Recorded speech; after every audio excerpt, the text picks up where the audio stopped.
₹24 आता ₹12 सरकार उपकार करतंय का? रोहित पवारांचा देवेंद्र फडणवीसांवर घणाघात. लासलगावात कांदा उत्पादक शेतकऱ्यांचा एल्गार. राज्यात कांद्याला मिळणारा कवडीमोल भाव, आखाती देशातील युद्ध, निसर्गाचा प्रकोप आणि सरकारच्या चुकीच्या धोरणांमुळे पुरता अडचणीत आलेल्या कांदा उत्पादक शेतकऱ्यांनी आज लासलगाव बाजार समितीत शेतकरी एल्गार आंदोलन पुकारले. राष्ट्रवादी काँग्रेस शरदचंद्र पवार पक्षाचे आमदार रोहित पवार आणि दिंडोरीचे खासदार भास्कर भगरे यांच्या नेतृत्वाखाली हे आंदोलन करण्यात आलं. यावेळी संतप्त शेतकऱ्यांनी आणि नेत्यांनी गळ्यात कांद्याच्या माळा घालून सरकारच्या शेतकरी विरोधी धोरणांचा तीव्र निषेध केला. आमदार रोहित पवार यांनी स्वतः कांद्यानं भरलेला ट्रॅक्टर चालवत बाजार समितीच्या आवारात प्रवेश केला, ज्यामुळे सगळ्यांचंच लक्ष वेधून घेतलं. या आंदोलनामध्ये पालघरचे माजी आमदार सुनील भुसारा, मुंबई कृषी उत्पन्न बाजार समितीचे संचालक जयदत्त होळकर यांच्यासह हजारो कांदा उत्पादक शेतकरी सहभाग झाले होते. आंदोलनादरम्यान माध्यमांशी बोलताना आमदार रोहित पवारांनी मुख्यमंत्री देवेंद्र फडणवीस यांच्या घोषणेचा खरपूस समाचार घेतला. ते म्हणाले की निवडणुकीच्या आधी सरकार कांद्याला ₹24 भाव जाहीर करत होतं आणि आता निवडणूक संपताच ₹12 जाहीर करताय. फडणवीस साहेब काल म्हणाले की आम्ही ₹12.5 देऊ, तुम्ही काय उपकार करताय का?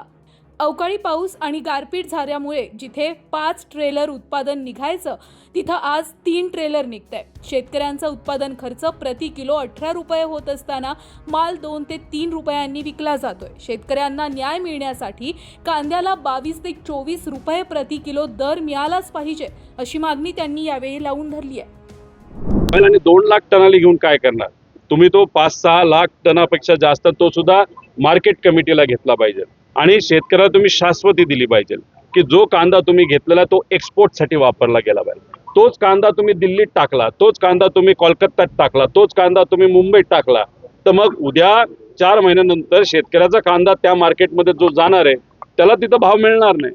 कारण आत्ता जो काही कांदा आलेला आहे तो फक्त रब्बीचा 5% कांदा शेतकऱ्याच्या मार्केटमध्ये आलेला आहे. अजून 95% कांदा तसा बाकी आहे.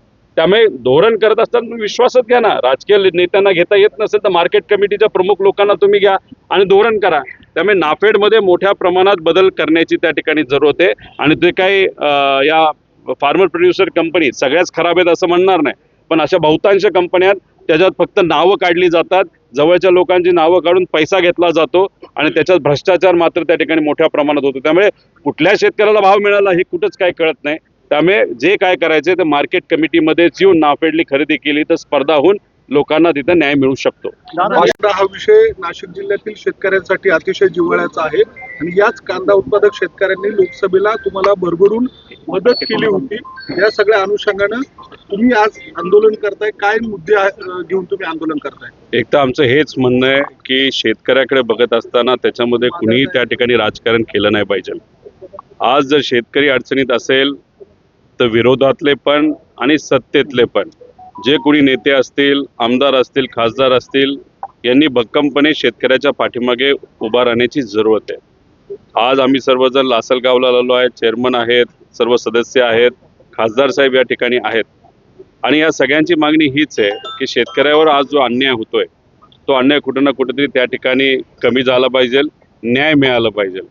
आज शेतकरी स्वतःली कष्टाली पिकवलेला जो काही कांदा आहे कुठेतरी ₹3, ₹4, ₹5, काही शेतकऱ्याला तर ₹1 अशा पद्धतीने जर भाव मिळत असेल आणि उत्पादनाचा खर्च हा कमीत कमी किलोला ₹20 पेक्षा जास्त आहे आणि मग असं असताना काल देवेंद्र फडणवीस साहेबांनी आम्ही ₹12.5 कांदा खरेदी करू, तो सुद्धा 2 लाख टन, म्हणजे रब्बीचा कांदा आपण जर बघितलं तर आपल्या महाराष्ट्रामध्ये 70 लाख टन कांदा बनतो आणि 2 लाख टन तुम्ही घेणार आणि नाफेडकडनं घेणार तर घेणार, पण तुम्ही डायरेक्ट दिल्ली आणि मार्केटला जाऊन विकणार तर उद्या जाऊन जे रेट वाढणार आहेत ते सुद्धा आमच्या शेतकऱ्याचे रेट वाढणार नाही.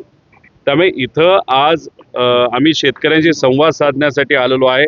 शेतकऱ्यांनी विनंती केलेली आहे, आम्हाला त्या ठिकाणी बोलवलेलं आहे. आम्ही त्यांच्याशी संवाद साधून पुढं काय करायचं हे त्या ठिकाणी निर्णय घेणार आहोत. पण अतिशय वाईट परिस्थिती आज शेतकऱ्याची आहे. लासलगाव या महाराष्ट्रातलं ठराविक जे मोठे मार्केट कमिटी आहेत त्यातली एक आहे. त्यामुळे इथे असणारा शेतकरी मोठ्या प्रमाणात कांदा घेऊन इथं येतो. त्यामुळे इथं शेतकरी आज जो आलेला आहे तो मोठ्या संख्येने आलेला आहे आणि मग त्यांच्याशी संवाद साधून पुढं काय करायचं हे आम्ही सर्वजण ठरवणार आहोत. नाही बघा, गेल्या वेळेस इलेक्शनच्या आधी 200 रुपये कांदा अनुदान हे डिक्लेअर केलं होतं राज्य शासनाने. 50 रुपये फक्त आले, बाकी 150 रुपयाचं काय.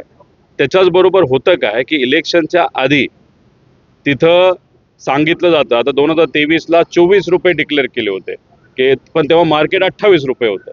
तेव्हा डिक्लेअर करायचं म्हणून त्यांनी 24 रुपये आम्ही कांदा खरेदी करू. अहो पण आत्ता खऱ्या अर्थाने शेतकऱ्याला जरूरत आहे, जेव्हा रेट हा 5, 6, 4, 2 रुपयाला आहे, तेव्हा तुम्ही कुठेतरी बोललं पाहिजे की आम्ही 24 रुपयाला घेऊ. पण तसं कुठंच काय होताना दिसत नाही. आणि दुसरी एक गोष्ट महत्त्वाची आहे की फार्मर प्रोड्युसर कंपन्या ह्या महत्त्वाच्या आहेत. पण कांद्याच्या बाबतीत होतं काय की नाफेड या कंपनीबरोबर जे टायअप करतं त्याच्यामध्ये मोठ्या प्रमाणात भ्रष्टाचार होतो, हे आम्हाला त्या ठिकाणी जाणवलेलं आहे. त्यामुळे पूर्वी काय व्हायचं, मार्केट कमिटीमध्ये नाफेड पण यायचं, व्यापारी पण राहायचे, त्यांच्यात आपापसात एक स्पर्धा व्हायची आणि त्याचा फायदा शेतकऱ्याचा मिळायचा. तो त्या ठिकाणी होत नाही. तुम्हाला आश्चर्य वाटेल की हे जे काही फार्मर प्रोड्युसर कंपनी आणि नाफेड बरोबर एक कंपनी अशी पण होती ज्याच्यामध्ये खरात जो नाशिकचा आहे ना, जो एकदम फेमस भोंदू बाबा, तो सुद्धा त्याच्यामध्ये, आणि त्याच्यात त्यांनी भ्रष्टाचार केला, पैसा खाल्लेला आहे. म्हणजे शेतकऱ्यांना पैसा मिळालाच नाही. खोट्या शेतकऱ्यांच्या नावावर पैसे काढले गेले आणि खरा शेतकरी मात्र त्या ठिकाणी अडचणीत आलेला आहे. अशी आजची परिस्थिती आहे. त्यामुळे मार्केट कमिटीला विश्वासात घेऊन शेतकऱ्याला काय करायचं हे तिथं शासनाने ठरवलं पाहिजे. त्यामुळे इथं आता फक्त आजची सुरुवात आहे. शेतकऱ्यांशी आम्ही बोलू, शेतकऱ्यांचं म्हणणं त्या ठिकाणी समजून घेऊ आणि मग पुढे काय करायचं यासाठी आम्ही त्या ठिकाणी निर्णय घेणार आहोत. नाही, शेवटी हे बघा, शेतकऱ्यांनी सगळ्या त्या ठिकाणी असणाऱ्या नेत्यांना विनंती केलेली आहे आणि त्या पद्धतीने आजचे जे आंदोलन आहे, नाहीतर आजचं जो काही संभाषण आहे, जे काय आज आम्ही करणार आहोत ते फक्त 1% असणार आहे.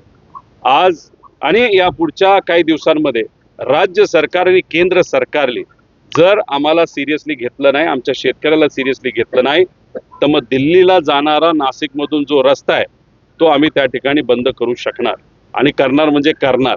आणि हे काय आम्ही पुढच्या महिन्यानंतर करणार असं नाही. शेतकऱ्याला सांगितलं तर पुढच्या आठवड्यात, कारण शेवटी शासनाला सुद्धा वेळ दिला गेला पाहिजे. त्यामुळे 1 आठवड्याचा वेळ तिथं आपण देऊ आणि वेळ दिल्यानंतर मग 26 तारखेला म्हणजे मंगळवार असेल, चांदवड, बरोबर ना, चांदवडच्या इथं कुठंतरी आम्ही सर्व 10-20 हजार शेतकरी एकत्रित येऊन, नाही तर कदाचित तो आकडा अजून वाढू शकतो. त्यामुळे असा तमाशा नको पाहिजे असेल शासनाला, तर तुमच्याकडे 5-6 दिवस आहेत, तुम्ही ते सगळं समजून घ्या. आणि जर समजा आजच शेतकऱ्यांनी आम्हाला विनंती केली की नाही, शासनाला दाखवून द्या आमची अडचण काय, तर आम्ही शेतकऱ्यांशी आत्ता बोलू, संभाषण करू आणि मग निर्णय त्या ठिकाणी घेऊ.